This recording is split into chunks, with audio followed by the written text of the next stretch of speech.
కుమారి aunty ప్రస్తుతం 2 తెలుగు రాష్ట్రాల్లో ఈవిడ పేరే ట్రెండింగ్. నిన్నటి వరకు కుమారి ఆంటీ దగ్గర 5 స్టార్ హోటల్ రేట్లు అంటూ ట్రోల్ చేశారు. ఆ తర్వాత ఆమె ఆదాయం గురించి చెప్పుకొచ్చారు.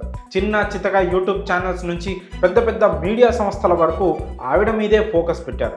దాంతో నెట్టింట మీడియాలో కుమారి ఆంటీ తెగ వైరల్ అయ్యారు.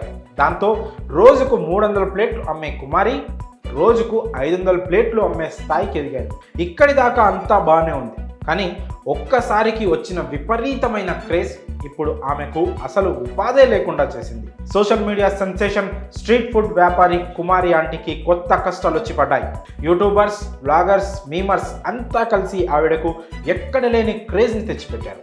ఆవిడ మొదటి నుంచి మొత్తుకుంటూనే ఉంది, మన వల్ల ట్రాఫిక్కి ఇబ్బంది రాకూడదు, కాస్త జాగ్రత్తగా ఉండాలి, మీ వల్ల నా వ్యాపారం పెరిగిందంటూ అందరికీ కృతజ్ఞతలు కూడా చెప్పింది. కానీ ఇప్పుడు ఆ క్రేజే ఆమెకు అసలు ఉపాధే లేకుండా చేసింది. ఎప్పటిలాగానే మంగళవారం కూడా ఫుడ్ అమ్మేందుకు తన ట్రక్కులో అన్ని ఐటమ్స్ తీసుకొని ఐటీసీ హోటల్ రోడ్లోకి వచ్చింది కుమారి ఆంటీ. ఆమె ఫుడ్ ట్రక్ని ట్రాఫిక్ పోలీసులు అడ్డగించారు. ఆమె అక్కడ వ్యాపారం చేసేందుకు వీల్లేదంటూ గట్టిగా చెప్పారు.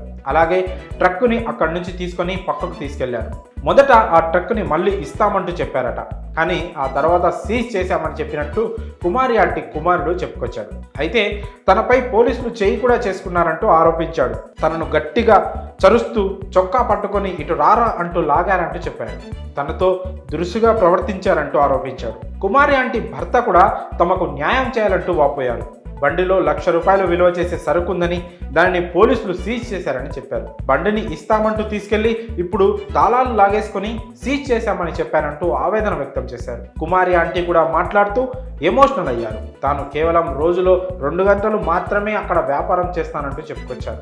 ఉదయం నుంచి రాత్రి 11 గంటల వరకు ఆ వీధిలో వ్యాపారం జరుగుతుందని, తాను కేవలం 2 గంటలు మాత్రమే ఉంటానని, కానీ అందరినీ వదిలేసి తన వ్యాపారాన్ని మాత్రమే అడ్డుకోవడం చాలా అన్యాయం అంటూ ఆవేదన వ్యక్తం చేశారు. తమకు ఎలాగైనా న్యాయం చేయాలంటూ డిమాండ్ చేశారు కుమారి ఆంటీ. మరోవైపు పోలీసుల వాదన ఇంకోలా ఉంది. ఇప్పటికిప్పుడు తీసుకున్న యాక్షన్ కాదంటూ పోలీసులు చెప్తున్నారు. ట్రాఫిక్కి ఇబ్బంది కలుగుతుందని ఎప్పటి నుంచో తాము వారికి చెప్తున్నామంటున్నారు. మరి కుమారి ఆంటీ ఫుడ్ ట్రక్ని సీజ్ చేయడంపై మీ అభిప్రాయాన్ని కామెంట్స్ రూపంలో తెలియజేయండి.